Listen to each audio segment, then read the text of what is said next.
It is weird because you can actually reflect on your life and identify the very point when everything started going wrong. In my case, it was not a devastating bang or a blinding flash of arguments, but a plain, peaceful morning when I realized that my wife was humming once again. Her name is Madison, and she hummed when she was happy as long as I knew her. I might find her humming and making coffee to some song on the radio, or dancing in the kitchen with flour on her nose. It was those little things that caused me to fall in love with her in the first place. I had been gauging the barometer of our marriage health by the sound of her voice. Years. However, with time, life did what it does the best. It nibbled at us in little, unimportant seeming matters. Our work became more intense. I was working long hours at a hardware store in the town, and she was working late hours as a nurse in the hospital. We would come home exhausted, watch TV and fall asleep without saying much to each other, except maybe a few words which were not related to paying the bills or the grocery list. And then quite suddenly the humming returned. It just did not seem a symptom of joy this time. It was wrong, as though she was humming to herself, not to me. Hindsight is like that, you see. You never know how crucial a moment is until you find yourself standing in the debris of it and thinking about it. It was a Sunday morning at the end of March when Madison informed me that she was pregnant. I recall it because the grass still had a frost upon it, yet the sun was strong and warm, as it is sometime in those first days of spring. I had got up earlier and was already making pancakes in the hope of luring her out of bed.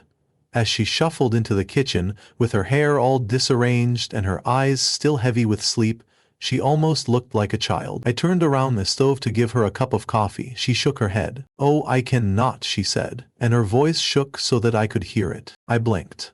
"You would prefer tea?" She shook her head, and this time her eyes were full of tears. She fished a little white rod out of the pocket of her robe and waved it. In the beginning I did not get it. Then I looked at the plus sign. I laughed, an odd, uncivilized noise that made us both jump.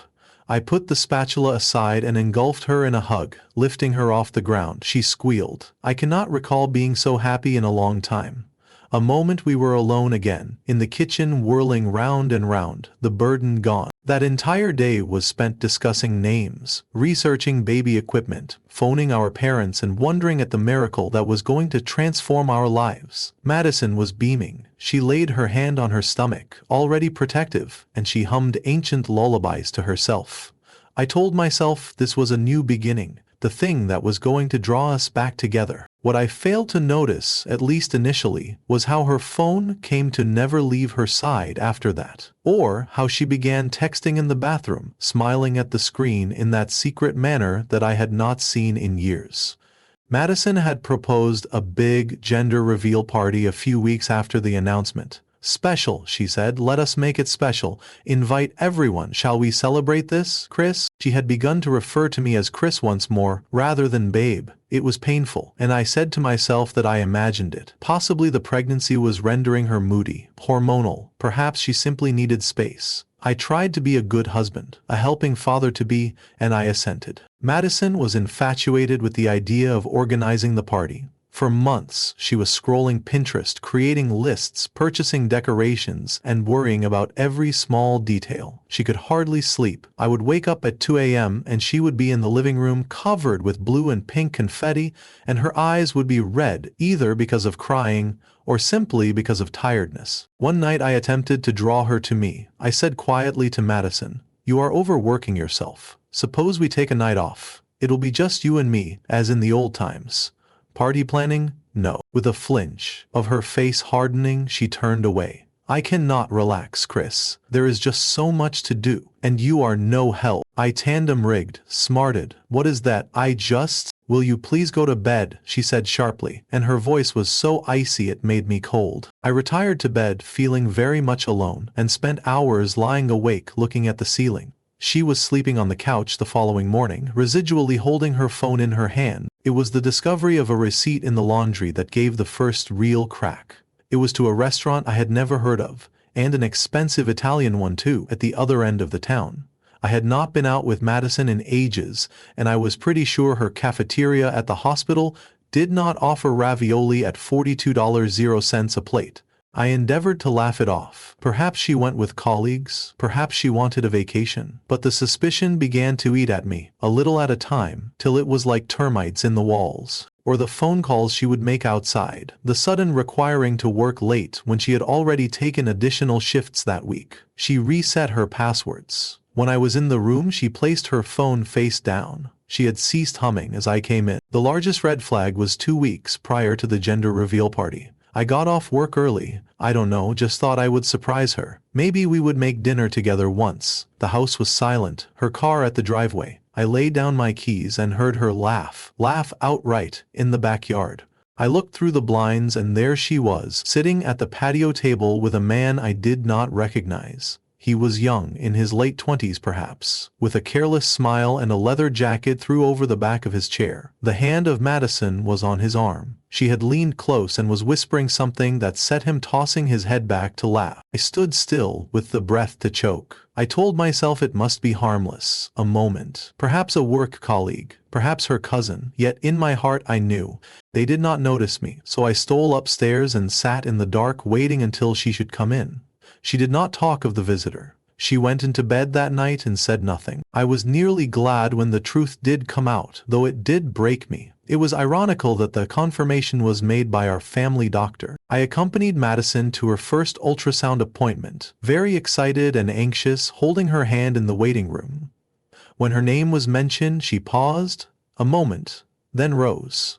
A cold, coiled feeling settled in my stomach. The nurse questioned Madison with some routine questions, and then looked at her chart with a confused look on her face. "You would be about 12 weeks, she said, according to your last period." Madison was nodding, his eyes jerking to me and then to the nurse. The nurse scowled and refigured the math. I simply wish to be sure. Are you quite certain of your dates?" Madison stood tighter to my hand. "Naturally," she said, her voice was too trim. "I believe so." The nurse smiled in a polite way and did not say anything, but I noticed the uncertainty in her eyes. The ultrasound continued, the gel being cold on Madison's belly, the screen full of static. I scanned the dark piece of grainy black and white photography, desperately seeking something, anything to cling to. The nurse was not talkative, and Madison himself hardly looked at me throughout the appointment. I questioned Madison on the dates later. She pissed that the nurse must have simply made an error. Yet somehow I knew there was something very seriously wrong. I began to pay more attention to her text messages, to her atmosphere, the flinching she would do if I attempted to rub her belly. It came upon me with growing horror that she was hardly showing. No trace of a bump, not in 3 months. Her weight had not reduced, no morning sickness, no craving. It did not make sense. That is when I began to dig. I looked at our insurance statements, and there were charges to a clinic across town, a fertility and reproductive health center. No records on prenatal visits were available, no follow-ups. She had never phoned an OBG. My wife was not pregnant, she was making out. I was sitting in my car alone the night before the gender reveal party, and the air was biting my skin. I looked at my hands, shaking, attempting to comprehend the betrayal. Madison had deceived me, deceived our families, deceived everybody. But why? Was it conscience? Had she become so detached, and this was her attempt at attempting to stick us back together? Or was it something sinister?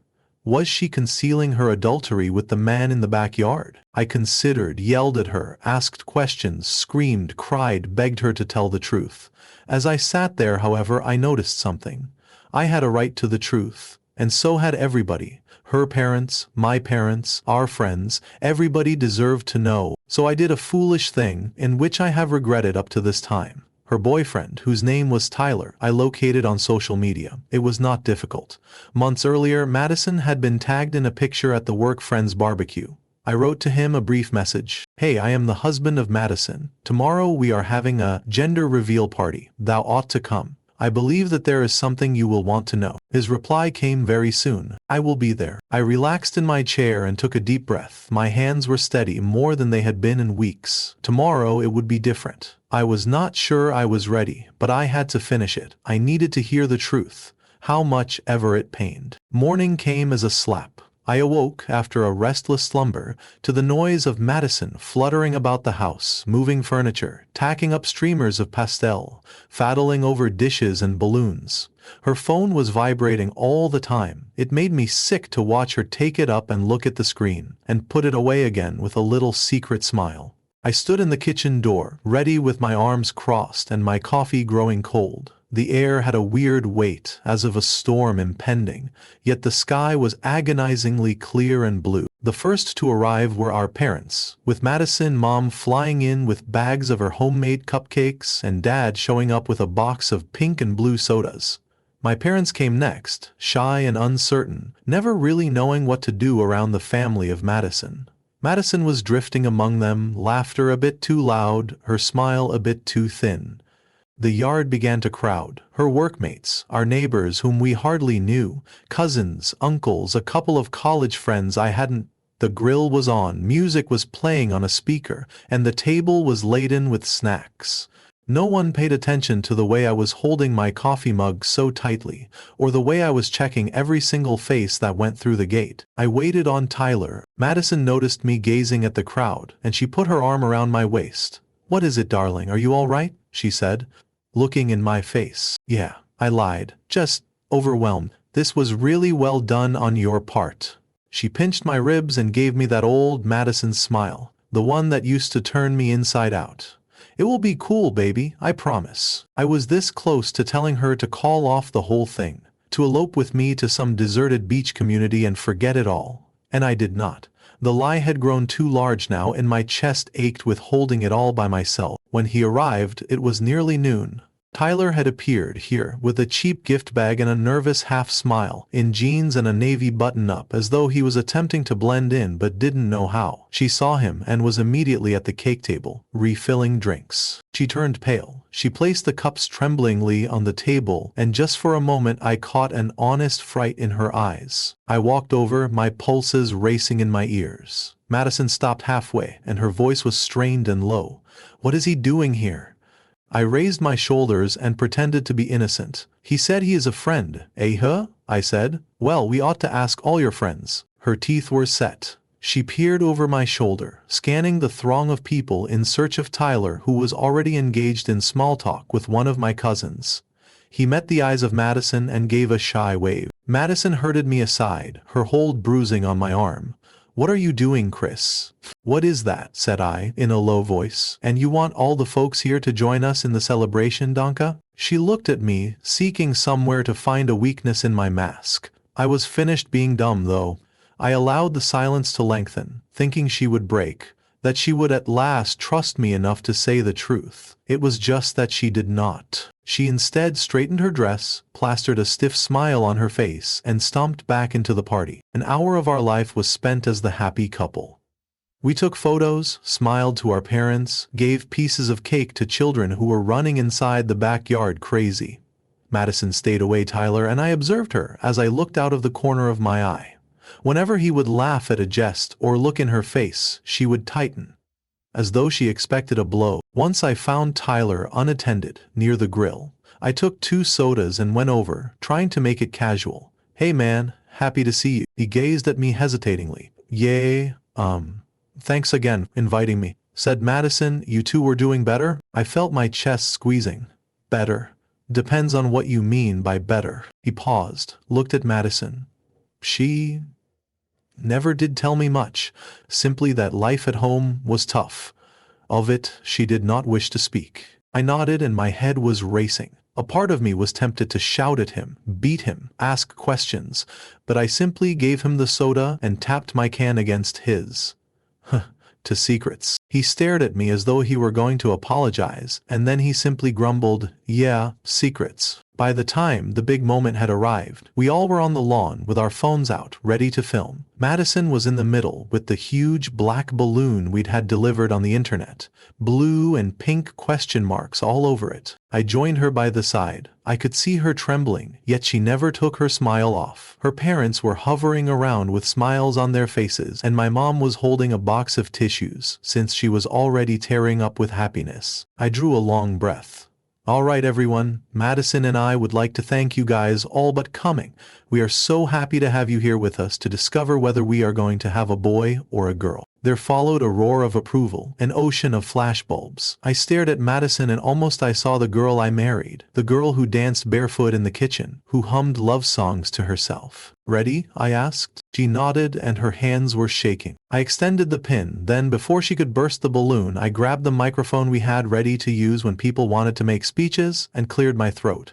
Well, I said, before we do this, there is something I want to say. Madison turned white. It was in the atmosphere and the crowd fell silent. I stared around at all of them, the folks that had seen us fall in love, get married, buy our first house. I began to think about all those nights I was alone and I wondered what I did wrong, what I could have done right. Thank you all. I want to say, my voice was steady. Everything to me means family. And that is why I believe it is only right that everybody finds out the truth, because family is founded on honesty and love and trust. Madison began shaking her head with pleading eyes. I looked to Tyler. Tyler, it is my extreme pleasure to see you today. Awkward shuffle in the crowd there was. Tyler flushed. Madison, not Booker T. Washington, choked. His mother. Madison, shall I tell everybody or you? I either Naquetter. She was looking at me with wild eyes. I wondered she would not run a second. Instead, she picked up the mic and her voice trembled. Chris, please. I did not allow her to. I turned and asked everyone, Madison is not pregnant. There is no baby. Gasps. Silence. The world appeared to be on tenterhooks. She told us all a lie, I said. She has been sneaking with Tyler behind my back. I just wanted you to know all. Madison left the mic. It struck the ground with a thud, which appeared to reverberate in eternity. The second following the truth strike was a lifetime of quiet, as though somebody had sucked all the air out of the whole backyard. I heard the distant whir of a neighbor lawnmower, the chirping of birds, the laugh of a kid on the next street over. All the most ordinary sounds, but they were all greatly amplified now that we had just carved out this emptiness. Madison was rigid with shock in the grass, her hands clasped to her mouth. The box of cupcakes fallen down by her mother. There was pink and blue frosting on the concrete patio. Even my own mother started crying a little bit, that heartbreak you want to run away never to turn back. One moment nobody stirred. Then the murmurs began, a little at first, then in a torrent. Is this Garfanag? What is going on? She faked the baby with him? Madison was looked at, and then Tyler, and then at me. The phone of someone continued to record, and a shaky picture fixed all the trembling details. The father of Madison came forward, his voice harsh and hurt. Madison, please say it is not so. She gazed at her father and I saw the little girl she once was. Lost, frightened, humiliated, for the first time in years. She shook her head and the tears rolled down her face. Daddy, I'm sorry. Tyler made a step towards her and then checked himself, his hands clenched to fists at his sides. The shame in his countenance was a searchlight. Lisa attempted to get the kids in.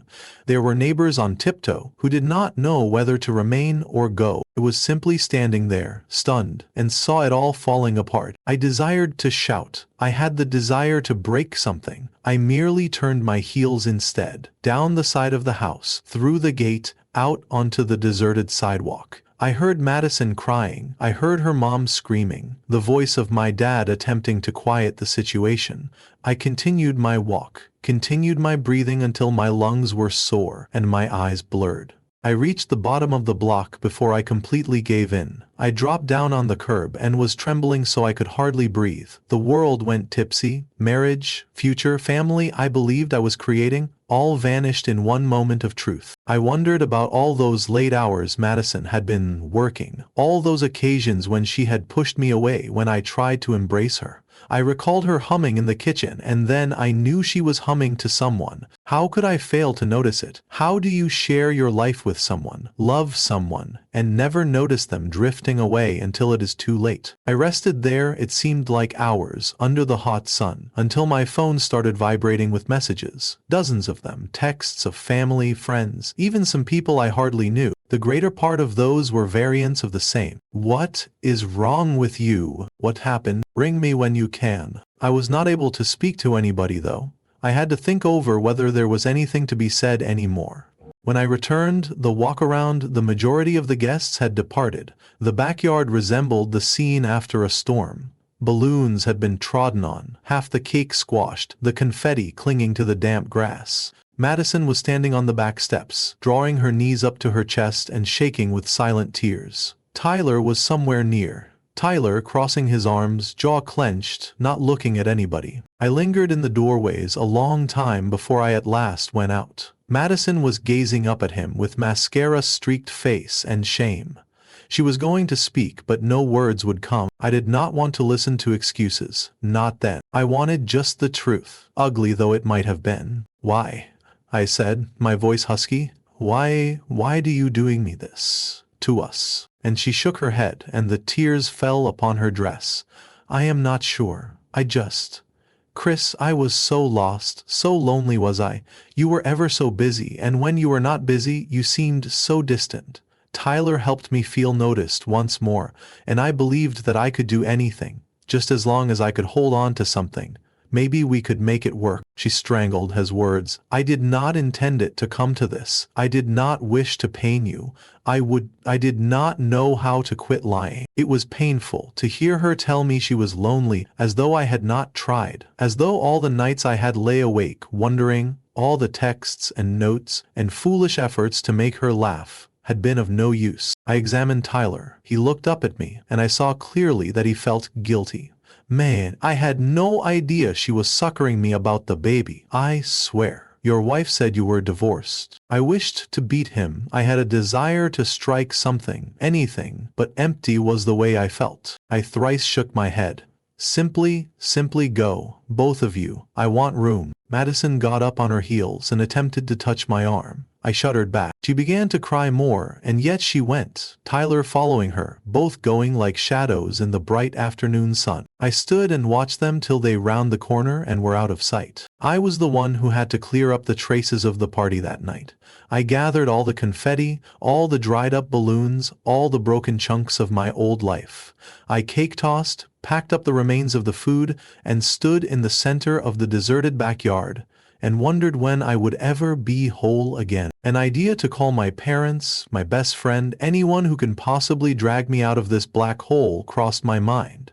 Yet I could not speak. I would sit there in the dark and listen to the silence and allow the pain to pass over me. I began to mourn somewhere inside, not only over my marriage, but also over the man I once was, for all the future I supposed I would have, for the children we would never have, for the family that was already gone before I even knew it. I wept until I had nothing left, until the tears scalded my eyes and my heart grew sore, until there was nothing but numbness and the slow, heavy creep of morning. I awoke the following morning very stiff and sore, in the living room with the sun blazing in the window. I lost track of everything for a moment. And then it struck me, as bits of glass will, the hollow feel of the bed, the quiet of the kitchen, the seeming weight of the air, more heavy than ever before. My phone had been vibrating. Text messages, missed calls, voicemail, my mom, Madison's parents, workmates. I allowed all of them to go to voicemail. The only one I responded to was my elder sister Lauren. She appeared at the door past the morning, with bagels and her unstoppable big sister vibe that she has had since we were children. She did not question. She simply embraced me, got on the couch, and allowed me to speak, or not speak. I attempted to describe it and could not get the words straight. I was humiliated. I was ashamed. I was naked, and the entire world had been observing my humiliation. Lauren gave me a squeeze of the hand. "It is not your fault, Chris. You demonstrated your all because you loved her. This is something you should not allow to define you." Yet I could not resist it. I reran it all. Every small choice, every argument, every time I picked work over family, every opportunity I wasted to properly look at Madison. I was wondering as though I were seeking the crack through which the storm had entered, although I knew that it was never so easy. My parents came later in the afternoon. Mom embraced me and shed some tears. My father attempted to give advice, and it sounded unnatural and clumsy. "No reasons. Sometimes people grow apart," he said. "It just happens that it is not a fault of anyone." I understood that they were trying to help, yet nothing helped me feel better. Madison's parents did not show up. They have phoned once, and I could not make myself answer. I talked to Lauren, who told me they were wrecked, self-blaming, Madison blaming, and me blaming. I was not strong enough to disentangle their suffering with mine. The news spread fast. That is, small-town stuff, all right. Everybody knows your business before you can even think about it yourself. In the grocery store, folks smiled that pitiful, sympathetic smile at me. Customers posed questions diligently and delicately at work. I was instructed by my boss to take all the time that I wanted, however, I needed the distraction. I entered anyway, and did inventory, and stocked shelves, and counted screws and nails because it was the only thing that made sense. I have had some friends contact me, some to be supportive, and others just to gossip. I paid little attention to it. I was not prepared to discuss, to describe, to go through it again and again. But there were nights when the house was too silent, and I would scroll through the photographs of the gender reveal party and watch the second, where my life became divided into before and after. One shot was a good snapshot of me and Madison together, both of us smiling, holding the balloon, just like a real couple, like nothing was unusual. We looked that way for a moment. I removed the picture. It was like removing a falsehood. 3 days after the party, Madison texted me. The initial one was fair.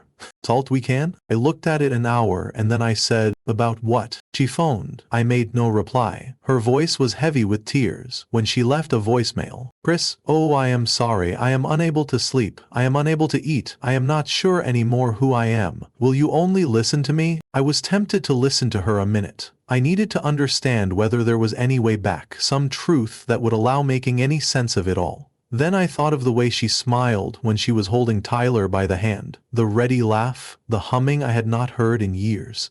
She had told me lies, deceived everybody, not only of the affair, but of the baby, the future we had making plans. How do you recover after that? I made one final attempt of communication. There is no use saying anything more, Madison. Leave me alone. She made no answer. I haven't got a clue whether she called again. A week after, I blocked her number, since I could not continue opening the wound. One morning, Tyler appeared at my workplace with his hands stuffed in his pockets and red eyes. He was unrecognizably older, wearier, swaggerless. He only said, voice low, I just wanted to say I was sorry. Had I known, really known, I never would have allowed it to occur. She said you were divorced, that you did not care anymore. I was an old fool. I thought she was. I stared at him and thought, how could I ever forgive? I felt like punching him, and at the same time I was just empty. Tyler, you did not break my marriage. It was already cracked. I was only the straw that broke the camel's back. He swallowed and nodded. I wanted to get it back. I wish I could mend it. I shrugged. It cannot be corrected, some things. He walked away. His shoulders hunched, and I understood in that moment that forgiveness was not about him. It was giving up the toxins, the rage, the constant running of things I could not alter. I went home that night and allowed myself to feel sorry, also, about Tyler, a guy who was in a quagmire he never really comprehended. The most difficult thing was to get back to the empty house. All the rooms were full of memories, good, bad, and those that I did not want to remember, yet I could not forget. On the fridge was the list of groceries that Madison had written down to get for the party, in her nice, loopy writing.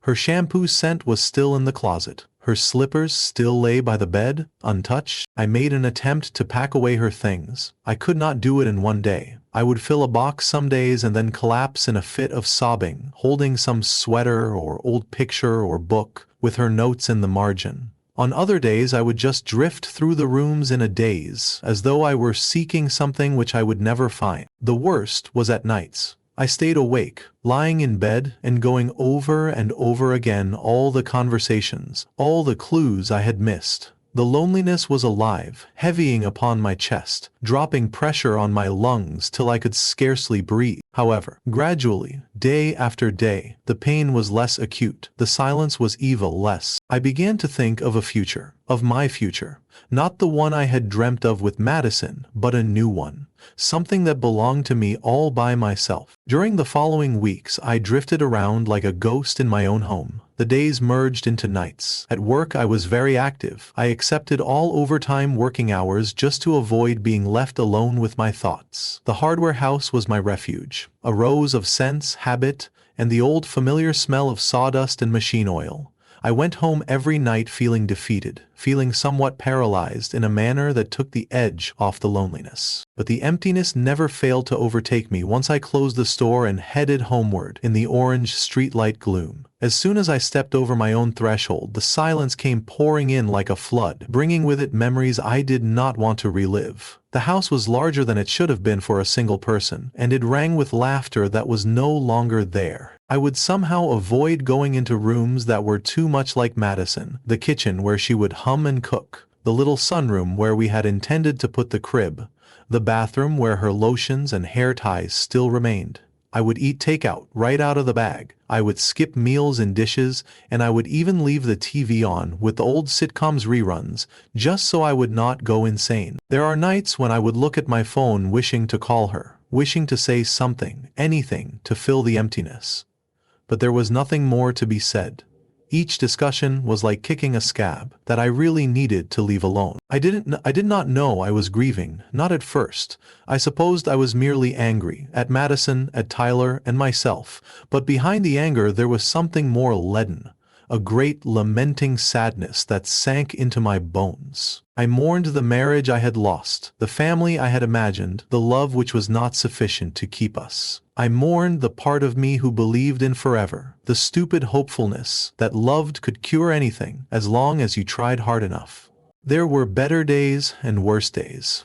During the good days I'd allow myself some minor relief, in the form of the straightforward things: a stroll in the park, a warm shower, a phone call with Lauren. Some days were so bad, all I could do was get out of bed, never mind the world. Therapy helped. Making the first appointment was the hardest thing I could do. Sitting in a beige and cold waiting area with my heart racing, practicing what I would tell the stranger who would attempt to make me pick up the pieces. However, my therapist, Dr. Patel, was kind and mild-mannered. She allowed me to rave, to cry, to talk at circles.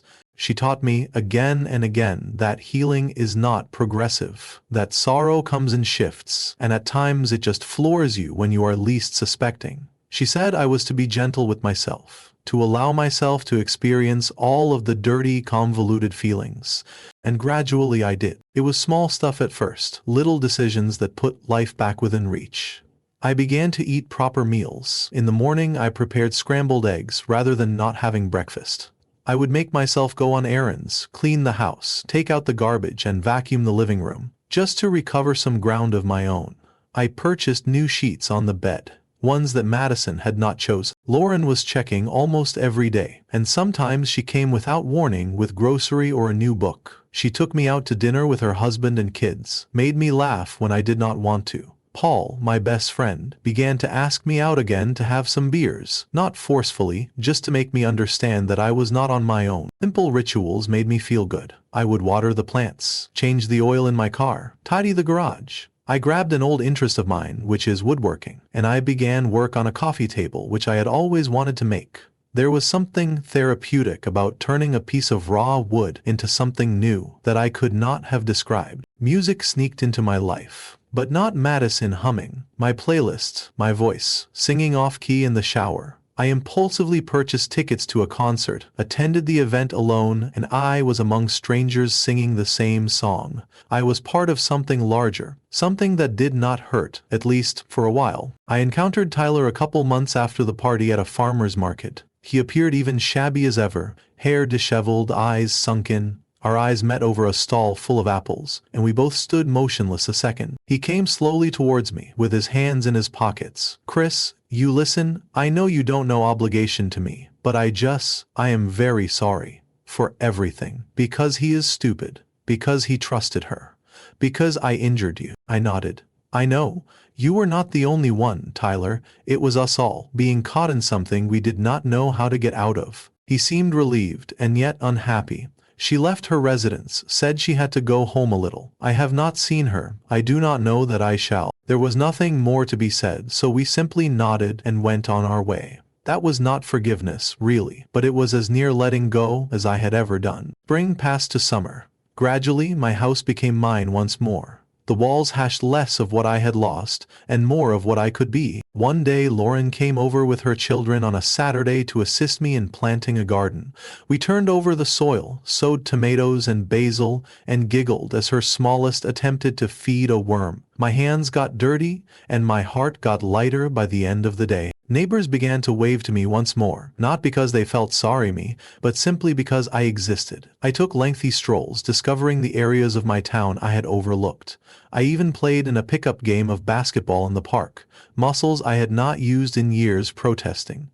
And I still sometimes caught myself seeking Madison in a crowd, or listening to her laugh in the echo of an old song. Yet such incidents were less painful over time. They turned bittersweet rather than impossible. I realized that healing did not mean forgetting. It was to do with how to bear the memories without being overwhelmed by them. The transition did not happen quickly. I did not wake up one day over it or magically healed.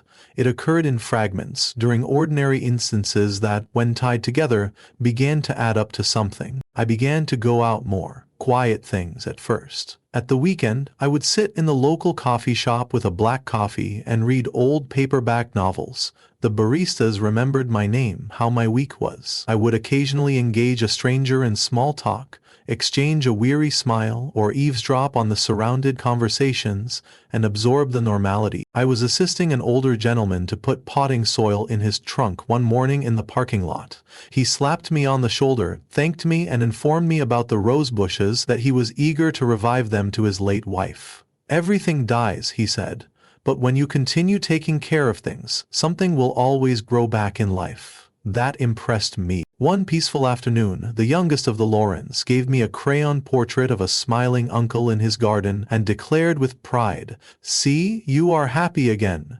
I stuck it on the fridge, and every time I looked at it I thought I could be that person, despite all the pain. Forgiveness is a word that everyone uses, and no one explains how to do it. I spent a long time believing that forgiving Madison would be equivalent to acting like nothing happened, erasing the past, or letting her off the hook. But counseling and harsh reality revealed to me that it was actually my own self-liberation. Months after the gender reveal fiasco, therefore, I was sitting alone in my backyard one night. The garden was at last in full flower, tomatoes on the vine, basil smiling in the summer evening. I allow myself to think of the positive stretches of my marriage, dancing barefoot in the kitchen, late-night conversations, simple, daffy love, that initiated the whole thing. And then I allowed myself to recall the end as well.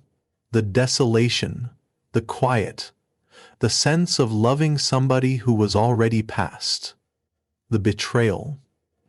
The lies. I said aloud to the bare air, "Madison, I forgive you. I forgive you because you broke my heart, or you lied, or you were human. And I forgive myself as well, because I did not see or leave earlier, or am not perfect." Whether she heard those words I do not know. I did. I could feel the knot in my chest untie. For the first time, I was light, not cured, but free. The job was less taxing. My colleagues began to treat me as myself, rather than the one who had been cheated on. Paul had asked me to go fishing with some of his old college friends on a weekend, and this was the first time I said yes. We went out to a small lake an hour away, drank beers on the waterfront, shared stories, and laughed at how we all believed we would have life all figured out at this point. None of us did, but it was a relief to know that no one's life resembled what they planned. This particular weekend, I allowed myself to relax. I have caught a fish, and experienced the jerk of the line and the struggle and the short instant of triumph before I returned it to the water. Paul slapped me on the back and smilingly said, "See, man, you still got it." The fact was, I was beginning to think it. Another night at the coffee shop, I ran into an individual I had not perceived since high school. Jenna was a year younger than me, a shy, wanting to read girl then, and still a librarian in town. She saw me first, and she shyly waved across the room. We chatted easily about old teachers, foolish memories, the amount of change in the town, and the lack of change. She said there was a local book club that she led at the library, and, half-joking, she said I should join because they needed a guy who could lift heavy boxes of books. I went on that Thursday. They were few, comprising largely of women in the 30s and 40s, 2 retirees and a jittery college student. The conversation was vivid, and I did not think of Madison or the past or the pain. I was simply listening and laughing and knowing that I can still enjoy something new. Jenna and I began to go out together after the meetings, over coffee, then to walk in the park, and gradually, tenderly, something was building up between us. A tentative friendship at first, then something else. She did not inquire about my marriage, and I did not inquire about her past. We allowed the now to suffice. As time went by, new habits, new joys started filling my life. I knew how to make more than scrambled eggs, pasta, roasted chicken, homemade bread, which never rose light but made the house smell amazing. I began to run mornings just to get my head straight, and I could feel myself getting stronger every week. And the garden prospered. The tomatoes cascaded out of their cages, the basil and mint grew together, and every other weekend Lauren's children came by to help with the harvest, taking more than they could carry. We prepared tomato sandwiches, laid in the grass, and observed fireflies blinking in the dark. Often I would find myself humming along to my work, not one of Madison tunes. It cheered me up, a silent evidence that I existed still, that I was still myself, altered, but not destroyed. Months passed, and I discovered that nothing goes away. The pain gets integrated into the background of your life, and it becomes a part of your story but not the entire portion. Still, there were bad days, anniversaries that hurt, songs that told my heart to hurt, mornings when a certain smell would surprise me. But I came to know that healing does not equate to forgetting. It is being able to accept what happened and not letting it dictate the now. Jenna and I never hurried up. Our friendship grew unobtrusively, in small incidents, her arriving with a plate of homemade scones when I had had a bad day, me repairing a leaky faucet in her apartment, our strolling through autumn leaves and not having to say very much. We were both aware of our pasts, and we both got to know the other pasts, but we allowed those scabs to breathe rather than probing at them. She made me feel at ease. With her, I felt a new realization that you can love again, but it does not have to be the same as it was. I began to understand that love does not mean forgetting the hurt, or acting as though you have never been hurt. It is about allowing a person to look at your scars, and believing that he or she will not be frightened by them. Certain nights I would tell little of my story, the party, the lie, how the world came to pieces, and Jenna would only hold my hand, silent and there. Not a single judgment or a pitiful look, just listening, and I did to her the same. It was not like anything I was used to. Two flawed individuals attempting to create something stable, one kind, brick at a time. In the process, I had gained some insight into what I wish I could have known much earlier. Sometimes, what cracks us open is what makes room for new life.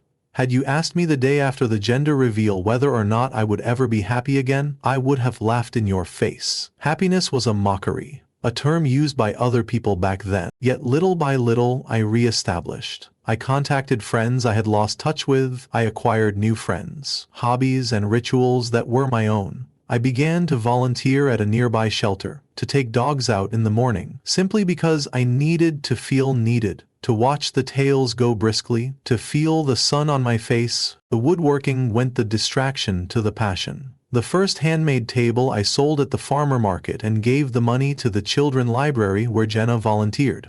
Each little step was a repossession, an assertion of, I am not dead yet. I have still something to offer. I happened to meet Madison almost a year after the party, and it was in the grocery store of all things, the produce aisle. She was older, looking, slimmer, with softer eyes. We had this instant when we simply looked at each other. Two persons who had 1,000 recollections and a life of regrets. Tentatively, she smiled. Hi, Chris. I nodded and my heart was racing. Hey, Madison. We chatted, a little, of work, of our families, of the weather. Between us there was sadness, not the old bitterness. She touched my arm before she went, just lightly. I am truly sorry, she whispered. I made a genuine smile. Me too. Good luck, Maddie. I hope you find what you lost. She nodded, and I knew for the first time, I meant it. I sent her good wishes. I really wanted her to get better, as I was getting to. And here I am now, sitting in my backyard, with my garden in full bloom, a cup of coffee in my hand, the sun up over another day. And I feel something I haven't felt in a long time, maybe ever. Peace. Not the simple peace of the person who has never been harmed, but the peace that is earned by surviving, by living through the flame and reaching the other side. I do scar. Still, I do not stop having bad days, but I have hope and laughter and friends and the sweet starts of new love too. I didn't become what I expected to be in life. Nevertheless, it is real, and it belongs to me. I am not the man I used to be before Madison lied, and before the party, and before it all went to hell. I am tougher, gentler, more tolerant. Now, I understand that you cannot make someone love you, and you cannot keep something that is already past. But you get to make a choice, day after day, to be there, to yourself, to allow the wounds to heal, to allow light to enter through the crevices. And you can pardon not in the name of the deserving past, but in your name. But listen. If you're listening, if you've been betrayed, or heartbroken, or left standing in the wreckage of something you thought would last, it gets better. It will not be a single step. Some days it will be impossible. It will seem that you cannot move on. But I swear, if you will only keep putting one foot in front of the other, if you allow people in, if you show yourself grace, you will heal, and one day you will laugh again. You will survey around you a life you never chose and find that somehow it is beautiful. And if you liked my story, make sure you like and subscribe to my channel to watch more real life stories just like this one.